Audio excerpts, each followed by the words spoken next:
Students, welcome back. I'm Wisdom Murray and will be your host for this evening. Right here is your teacher, Maria. Hello. How are you guys doing? So today Maria approached me to interview her for this.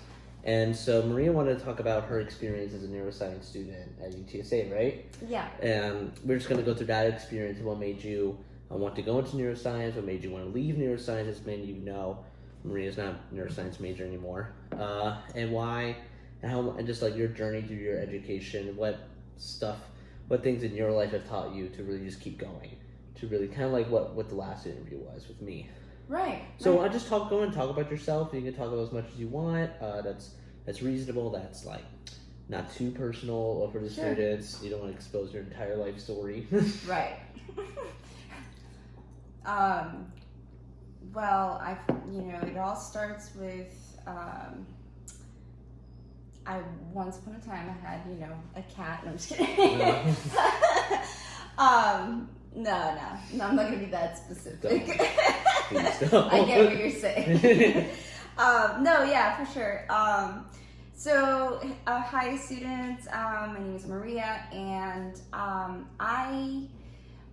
one of the reasons why we decided to have the guest speaker be related to neuroscience is because your assignments and your projects for this week are related to neuroscience and the left brain and the right brain. Oh, yes. Yeah. So so anyways, upon reflection, we realized that I would be a good candidate because I do have quite a bit of neuroscience experience. I was at UTSA as an undergrad from 2000, class of 13, so 09 to 2013. And from my very first semester, actually, I applied. There was a program that's very much like prep, but it's focused on research, and I applied and I got in, and that really pointed me in the right direction and just gave me all the opportunities to be able to do research. I actually went into UTSA as a biology major for pre-med, and I was very, very stuck on that. And so it was quite a bit of a journey to get to where I'm at, which is not even there anymore. But so that's like 10 years now. Yes, yes. I feel that aged me, but no, it's okay. How to age your teacher, right? Truth. No, but so an important theme I think in my life that I'd like to highlight just based on that is don't be too rigid on your concepts of yourself as you develop, and be really okay and flexible and compassionate with yourself if you change your mind, because it's possible. You don't want to waste your money too. That's the whole thing. Like, why waste your money? Because that's always a good debate about like college majors. Like it's the same with like transferring schools or deciding to change your major. So like, what would you rather spend thousands of dollars on? Exactly. School, like a campus that you don't feel comfortable on after being there for like a first or like whole year, or transferring. Like, what would you to a better school? I knew a kid. I knew a guy named Preston Pettis. He was an alumni of my art school, NISA, and he went to Baldwin Wallace to get a bachelor's of music and music theory. But he had a really great time there as like a lead role. He got a lead role like his freshman year. Very talented man. But he transferred to Texas State for musical theater because he just didn't like the way they taught musical theater. And it was just kind of like why he didn't want to waste his money doing feeling uncomfortable the way that they taught musical theater. And he's having a ball at Texas State. He had to start over as a freshman because of the BFA, the Bachelor of Fine Arts requirements, which was no big deal to him. Oh, okay. Yeah, and so I think he's in his junior year now. I think. Yeah, he is. He's in his junior year now. at Texas State. He's really great. He's doing really great. He lives in San Marcos, and he's having a ball. He's having a ball. That's awesome. But yeah, that's the whole thing. Like because you just like, yeah, I don't know. Well, why did you decide to leave neuroscience? Right. So I decided to leave neuroscience because I felt like I had reached a point where I had already made or accomplished certain goals of mine, really pinnacles in neuroscience. You know, the biggest thing for me was to be able to publish before having a PhD. And once I got there, I felt like I came to a crossroads where I had option A, which was to continue doing neuroscience, but if I chose that, then I would be signing up for a 7-year commitment of neuroscience. Because like getting a medical degree takes like literally 10 years of your life. Right. Like 8 to 10 years. Like if let's say if you did stay in neuroscience, then you would have gotten your medical degree now, probably. Well, I was thinking of doing the PhD in neuroscience route. Instead of like the med degree? Yeah, I switched. Yeah, I mentioned it earlier because I actually did switch from a traditional clinical program in medicine to a completely different paradigm, which is scientific research. Okay. And doing research, basic research, what they call basic research, which is just redefining terms and the basics of things, honestly. But in this case, it would be the brain and what we consider thought. What is thought? What is it's like a psychological like idea of how our brain works. Right, and the cool thing that I got to do, because I was blessed enough to be able to do a lot of different projects with different professors at different universities, so I get to do a lot. And can you list the universities that you went to? Because I remember your first one was UTSA. Right. So I went in to UTSA and I was in the research program, and the research program had requirements for me, just like you guys have for prep. And one of the things was to be able to do research and take that research outside of UTSA, right? So I had to apply to a summer research program outside of UTSA, and so I did. So the next place that I did research at was at University of California, Berkeley. Which is a great school. Yeah, I was very fortunate. Honestly, I was very humbled to be accepted. Right, it's kind of like with Stanford. It has the qualities of an Ivy League, but it's not considered it because it's not like 200 years old. Yes, it's like around 75 or exactly. Like 80. I don't know how old it is, but Stanford. I actually applied to Stanford. That's right, you did for the summer research program. So twice. And I got denied twice. That is actually really funny. But I got into UC Berkeley, which is honestly kind of better. Which is I found out. Yeah, I found out later that I didn't really think about Stanford being a private school because it's so it just didn't occur to me because it's so much like California. Yeah.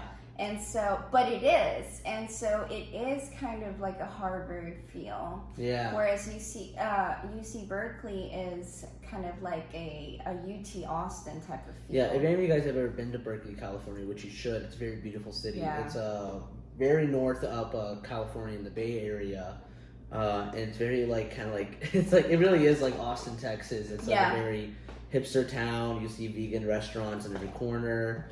But the campus of UC Berkeley is a very beautiful campus. It really blends in with that city. Yeah. So you don't even notice that it's UC Berkeley. Yeah, you really don't. Until you see a sign that says UC Berkeley. Because it's such a spread out campus. Yeah, and it really it has a lot of outdoors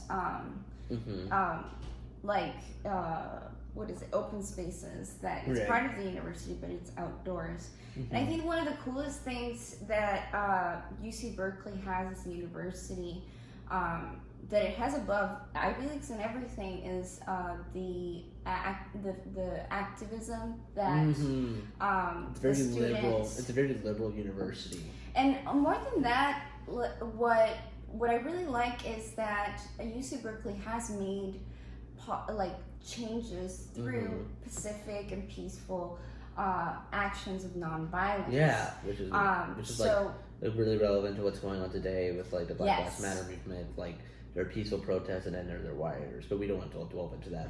yeah, no. The cool thing is though that kind of mentality of trying to strive for the truth or the truth when it comes to science, and the activism was still there. So it wasn't just to politics, although the cool thing about the politics part was it did help me understand and stand up for myself as a student. Right. You know, it was very empowering. I learned a lot about my self-esteem stuff.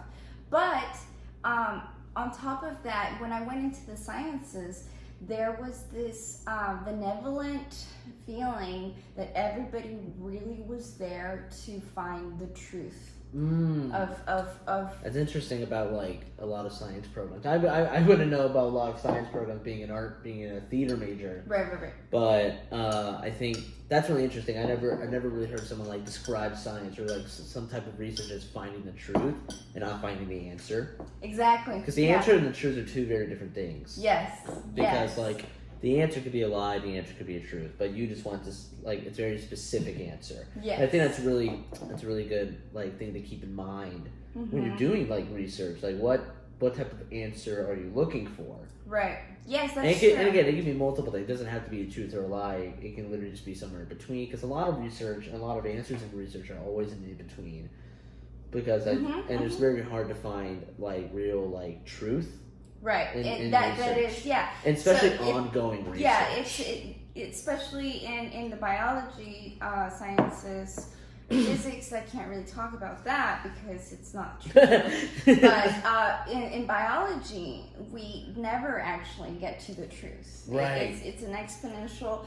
Because it keeps curve. changing. Yeah. Well, yeah, because we can't measure human behavior the way and the brain actually, which I'll talk about in just a second. So physics and mathematics, they can prove things because it's a quantifiable thing. But yeah. And yeah, so now you went to UC Berkeley for their summer program. Right. And then you went to University of Michigan in Ann Arbor, which I think was a really big deal for you. Yeah, so A huge breakthrough in your like professional career. Too. Oh yes, definitely. Even though I started doing research for multiple sclerosis in rats, and for me TSA, I graduated with research predominantly with human beings and using the EEG caps and recording the brain electrical waves, right? And then at Berkeley, I did research with a particular type of dementia that's really long. It's called frontotemporal lobar degeneration. Wow. Or FTLD. And But so I skipped around a lot. But after I got that firsthand experience with patients at Berkeley, I really fell in love with clinical populations, and so I hadn't had that much experience other than Berkeley and a couple projects at ETESCA, enough for me to feel like I had achieved my goal as a professional in neuroscience. So after I got out of I graduated, I applied to some they call them post-baccalaureate or after your bachelor's program. Because it's not your master's, it's like a tiny step above. Yeah, it's like an in-between. Okay, actually. cool. Yeah, so there are research programs. If you're not, because I was in an accelerated program, so I wouldn't need to get a master's. I could skip to the PhD. But emotionally, I wasn't ready for that. Right. And yeah, I wasn't ready for that. And Mhm. so, because the field that I was going to was clinical psychology. Right. And clinical psychology it's very, very deep and a Mhm. very huge, you have to, it's so much about yourself. So you don't project onto your clients, right? And I wasn't ready at 23. I wasn't ready to be able to see 70-year-old clients and be able to say I empathize. I wasn't ready. I wasn't emotionally mature. And my professors actually told me that. Right. So I went off and did some research at University of Michigan, Ann Arbor. And I was admitted to a program there. And I started doing research with Dr. Lieberson at the psychiatric neuroscience lab. And I really liked it. It was actually a big deal for me. They have something called the National Depression Center over there. Right. And it sets the standard on the way that mental health should be led. I get to work with somebody that was part of that team. Oh. Yeah, so I worked at the National Depression Center, and I actually got to be part of a mixture of projects. One of them I actually published on, and that's when I was talking earlier that, you know, that was a big goal of mine. But I got to see the brain in what we call the functional magnetic resonance imaging, or fMRI. Right. So I got to use technology that you could see the brain in video, right, and be able to see the parts of the brain and how it reacts, right. So I get to see like these huge magnets, right, because that's how you get it, huge magnets, and understand all this intricate information. Then I get to see the brain and react to videos and laughs and all this stuff. And that was really cool. The technology they had over there was really, really cool. All right. So after I did that, that's when I got to that fork that I felt. And I felt like I needed to make a decision on whether I wanted to continue the life that I had been leading professionally, which was neuroscience, or whether I wanted to make a change. Right. And that's when I made the decision based upon a reflection of how I wanted to live my life. Right. Not just in my job, but how it can, in every aspect of life. And why do I bring this up, and why was this so important? Because in science and research at the PhD level, and in scientific research,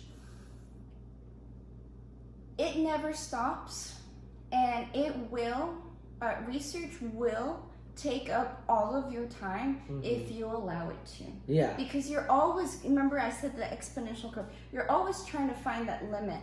And so it really seeps. Especially when you're researching something like how the brain works, like psychologically, not like, it's such a very complex thing, because you're like, if any of you like don't know who Bo Burnham is, he wrote a great song about what the left brain and the right, like literally like a left brain is a right brain. We can put the link up. Yeah, we'll definitely put the link in the description below, because it's a great description about how like an artist and how a person really brain works, functions. The left brain, which is the more analytical, the more cold, the more like serious side of your brain, and then there's the right side of your brain, which is the more creative, the more spunky, the more like the more outgoing type brain. And sometimes, depending on what psychological mental disorders the person has, so let's say like, because Bo Burnham is very well renowned for talking about his major anxiety. Right. And his anxiety forces both sides of his brain to argue constantly. Right. Which is more important. Because a lot of his humor is very psychological and very just to the point. And it's sometimes just straight up dumb. And you kind of and that song is such a meta like thing about his brain, because that's how like he writes comedy. And eventually, like in the end of the song, like they like join forces to create this comedy. Right. And it's really kind of like how it really is how a lot of us live our lives. Like when we think, like when we, let's say, we go to school and like we and we have to use a lot of our left brain for like math and science. Right. But like with English and history and other electives, like you use more of your right brain a little bit, and to more really like understand like or like to really use the creative side of it. Like especially as a theater director myself, I have to use my right brain, but I also have to use my left brain at the same time. Of course, yeah. Because like when I use my left brain to analyze like the text of the play that I'm directing, so I can like to also analyze like what my actors are doing, so that way I can give like proper notes and like notes that are like not intelligent but like reasonable. Right. Yeah. And but I also use my right side of the brain to really like create the visuals of it, to create these like to help guide these actors like creatively and to really like get their like juices flowing. Yeah, so that's interesting you say that, because I usually use the analogy for the left and right brain as a lens. Like a lens of seeing it.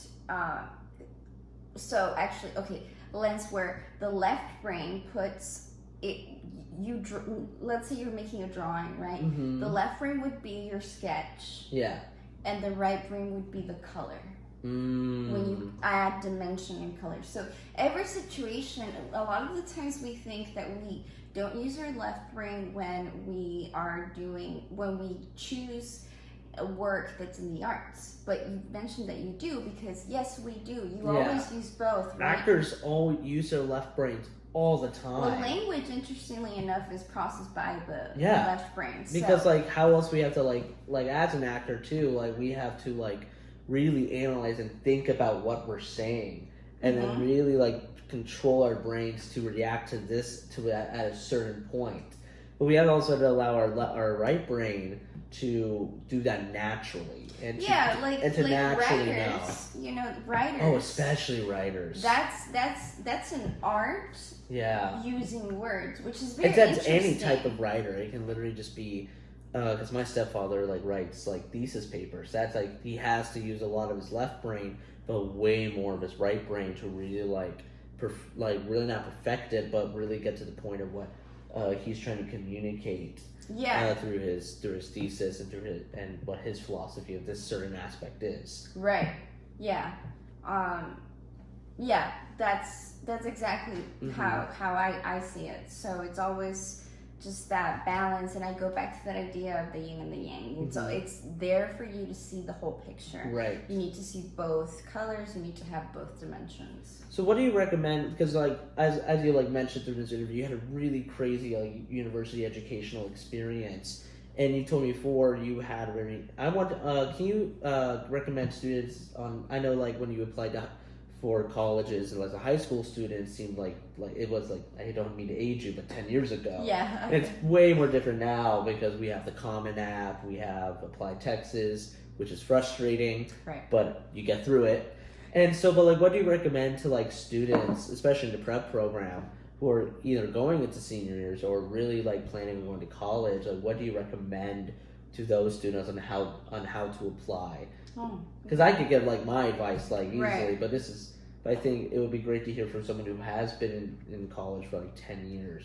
Really, right. really, like again, I don't mean to age you, but like that's a crazy amount of time. Yeah, like, it's fine. I started almost unheard of, like, except for like going into like law school or medical school. Yeah. I mean, I was prepared to go to medical school and do that, so I just replaced it with science. Yeah, and really. But what do you recommend to those students, or like what advice would you give to those students? Yeah, so the cool thing is that I have stayed with UTSA as in academic advising and that style of things. And so last semester I was actually part of a team that looked at freshmen. And yes, you told me about that. Yes, and so I had to get comfortable with the newer things, and I talked to I had meetings with UTSA presidents, like in all the different bureaucratic hierarchy levels, and so I get to learn a lot about the way that the system works, right? Like almost like the gears that keep the clock running. You know what I mean? The puzzle pieces and the meat and potatoes. And so what I would say in regards to transitioning from high school to college, right. I would say that number one, the biggest change that I've seen is that I felt like when I was going to college, I was drowning with the expectations of me and the speed that things were going. And I've really felt like, okay, it can't get worse than this, right? And as the newer generation comes by, it did. So the expectations, it seems like there's a correlation or something with technology getting better and the expectation of you to also learn that much more or do that much better. And that's a flaw because technology is a machine and it's built differently than a human being. We have needs and so the biggest thing that I would say is please watch out for stress management. Oh God, yeah. Do not I know that we have 7th to 9th grade, so even from high school, yes, college is important, but don't stress too much about it, as far as putting pressure upon yourself because to it's be so the best or whatnot. Because you have to be yourself in that. There's no even applying to Harvard or any Ivy League, where it's better to just be yourself and be really honest of what you want to do instead of create this facade or just create this image of Well, it's destructive. That's the problem, because the biggest lesson I've learned is that you are enough as you are. And so you don't have to try to make up something that or try to prove something to anybody. But if anything, learning and education is something for you to learn about your own strengths. Yeah, because even that even goes with choosing a college to go to. Yes. It's true. One, what can you afford, and then two is what's best for you. That's such a major thing, the whole thing of you go to the campus, the college you're choosing, and if it just feels right, you go there. Yes. I also wanted to think what are they teaching there and how do they teach it? That's really important. When I chose Columbia because I called the head of the directing program there, John Green, wonderful British man. I was shocked that he was British too. It was on the phone, but he told me everything the program was, and I just fell in love with it because it was everything that I wanted out of that program. Yes, and the biggest thing is, it reminds me, now that you mentioned that, going back to the experience that I mentioned with Stanford and Berkeley, that's really important because I learned that the way that Stanford administration works doesn't really click with the way I work and the way that I see the world as a person. So, for example, Berkeley, the way they teach, the way they do research is always from a holistic perspective, where the students are considered into the equation of the program, and so the well-being of the students is considered. So that approach was probably why they accepted me and why Stanford did not. Right. Because it also depends on what the admissions is looking for in you. Exactly. Too. And that does sound stressful to sound, but if they wanted I remember doing auditions for colleges, which is not technically the same thing, but it really got me to understand what admissions officers are like. They just want to understand who you are. They don't want to think let's find the most perfect specimen to be in our prestigious university or even any university. Admissions officers want students who are themselves, who aren't afraid. Well, that's the case that I would say. And also what you've done academically too. Yes, and I would say that is the case that that I found in Berkeley. But I'm not gonna lie, when it comes to more competitive schools like Stanford and Harvard, it's about your academics. It is what they call what is it called? Bean counters or something like that. It's because like whenever you're making beans, you like put it. Some people in old style of cooking beans was to look for the pretty ones and not the pretty ones. Oh yeah, I know what you mean. You know? Yeah. So they call which ones are the most academically successful and which yeah, ones and are they not. do look for a particular shape. They Does really that make do. sense? So and that's fine because think of it this way: it's like you know, these universities, they're high caliber. They're always competing with themselves, right, between themselves for a certain ranking. So you can think of it as like trying to get players for a team. Yeah. Right. So you do want this particular type of player that can do these particular things, and it usually is really one of the things I found like above and beyond. I really like what this university, like Texas A&M. I think I don't know if all of their schools, but probably all of their schools like are taking out like the consideration of the SAT and the ACT. Yes. Which is when I read that, which is a really big deal. And I think by the time you guys get out to college, I think. I wouldn't I'm very be jealous surprised. of all of you. Yeah. Yes. It was very frustrating to read that, but like it was just very frustrating to read that. I'd be like, really? Like now because yeah, the I SAT, think it's gonna be gone by the time you guys. Yeah, hopefully. I mean, it's been going around even since my mom was in high school. But it's constantly changing. Like I had a very low SAT score. I did too, and that's another thing. Yes. Again, going back to that idea that there is no such perfect shape. Oh yeah. You will find, as long as you do put in the effort for yourself to. And see it as a challenge for you to shine brighter. Yeah. Let your work sell itself. Yeah.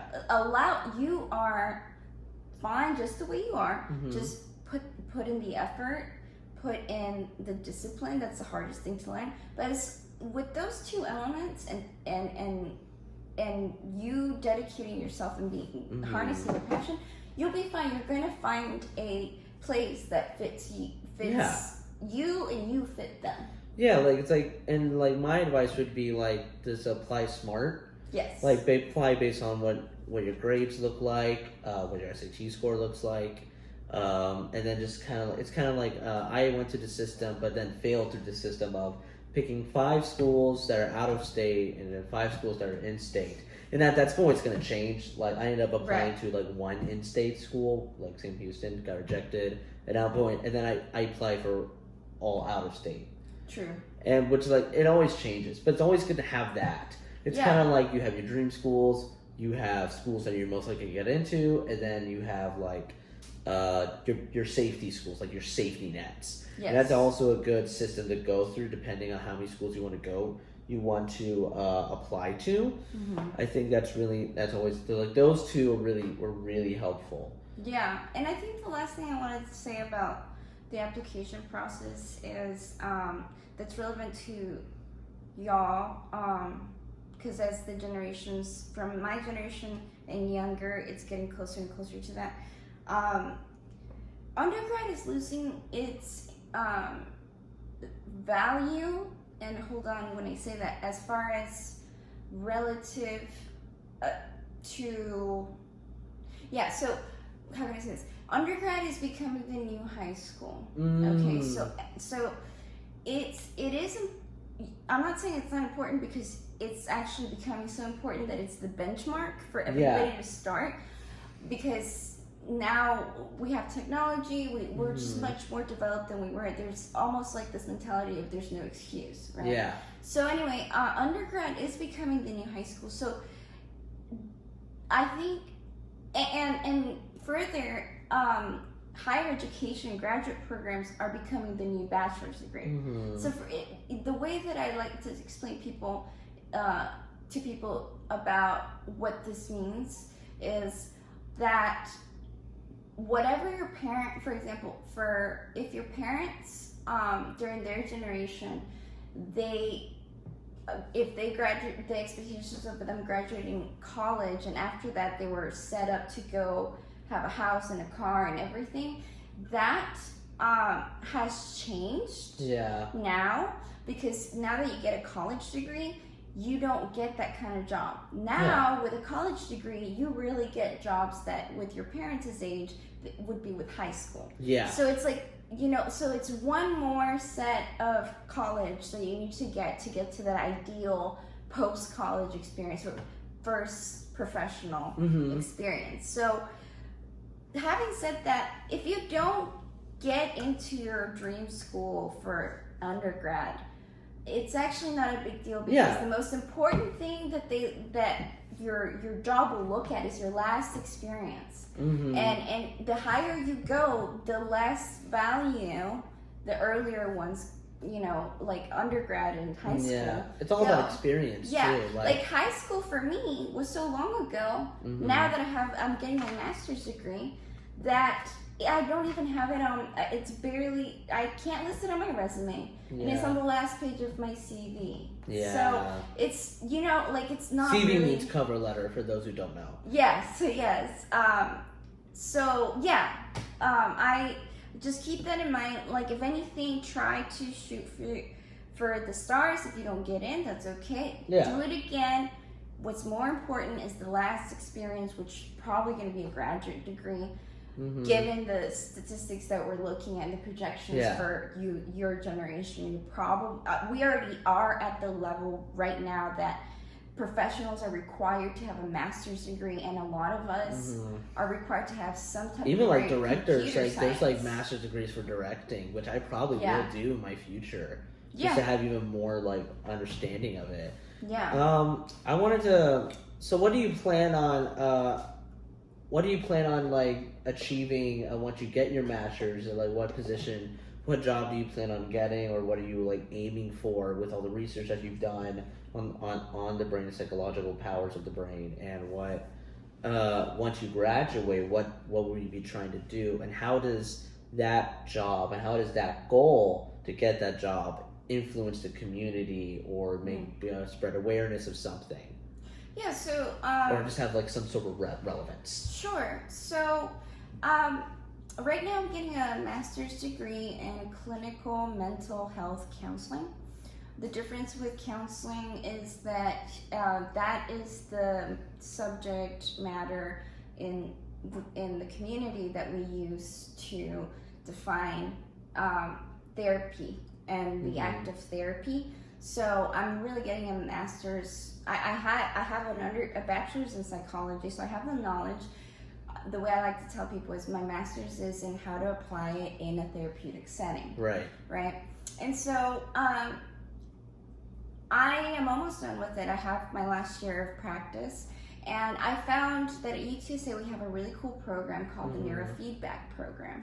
And neurofeedback is a hybrid between using neuroscience, which in this particular case it would be EEGs, going back to EEGs, and therapy, because you're having a therapy session, but you can see your own brain and how it's reacting. And so you get feedback that is physical about how your thought patterns are changing during therapeutic sessions. So you get to see the power of therapy.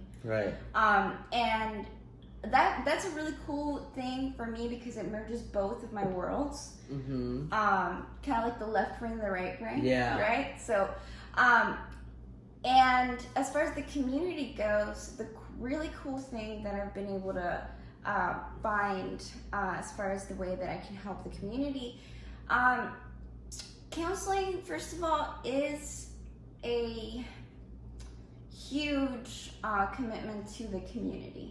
Just getting a degree in it and getting your license, you make vows to the community to to harness well-being. So as a counselor, like, I'm always constantly looking out to promote coherence and community, and protect any type of underrepresented minorities or populations. Even if I see something that is that could hurt another individual, like racism or sexism or anything like that, I actually ethically need to do whatever I can to mitigate other people hearing that, because the way we see it is, if somebody gets hurt in the community emotionally, they come to me. They come to my field. And it's almost like when people get sick. We don't want people to get sick, and if we can prevent it, we will. It's very similar to doctors when they see somebody hurt. Yeah. Right? So that's one level of me helping out. But as far as with the neuroscience and the neurofeedback, I'm going to be I'm going to be doing more of educational advocacy other than counseling. A big thing for me is advocating for education. So that's why I participate in programs like PrEP. I like to help out by promoting knowledge, promoting knowledge, mentorship, and assisting any community members that are interested in doing academics or getting educated, and particularly those of us that are either first generation or don't have a lot of people, or rather a lot of support in how do we get a higher degree, or how do I get a degree in science, or what does it mean to be a scientist, because that was something that I didn't have. And again, going back to the program that I was accepted into, they really made a big difference. Honestly, if it wasn't for them and the mentorship, that they literally guided me on what it is like to be a scientist, I didn't know it existed, then I probably would not, my life would have been completely different. I thought that the only thing that you could do with biology was medicine, but that's not true. So, yeah, I forgot why I talked about that. But yeah, that summarizes it. So I just want to, we're going to go to end the interview. Do you want to like say some parting words, some parting advice? I think the only thing that I wanted to tell you guys is that you guys are really important into the community, and we really need you to be active in whatever it is that your heart desires, but we do need contribution from your genius. Because I really do believe that all of us make up a puzzle piece of a bigger picture.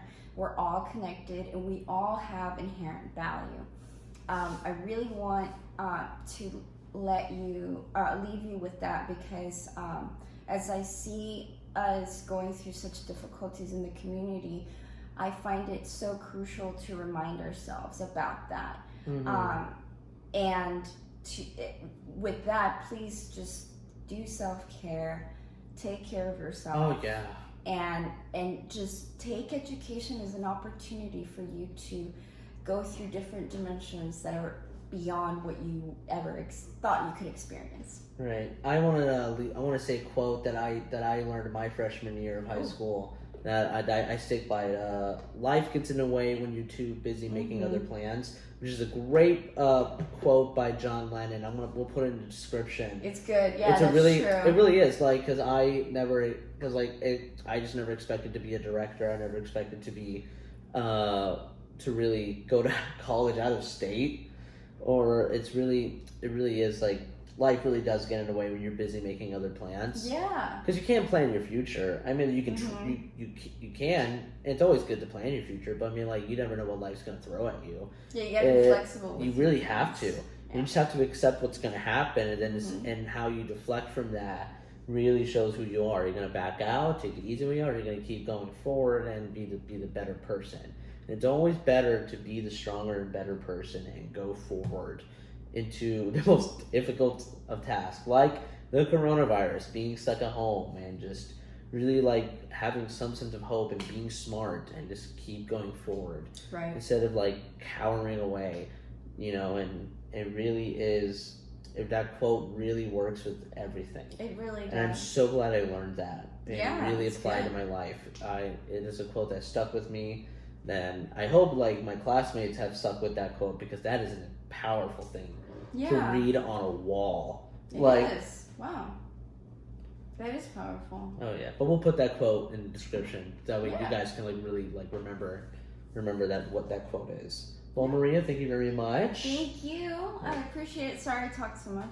Oh no, I'm worse. Well, you guys have a great night or a great day, depending when you watch this, and we'll see you next time. Take care. Bye-bye.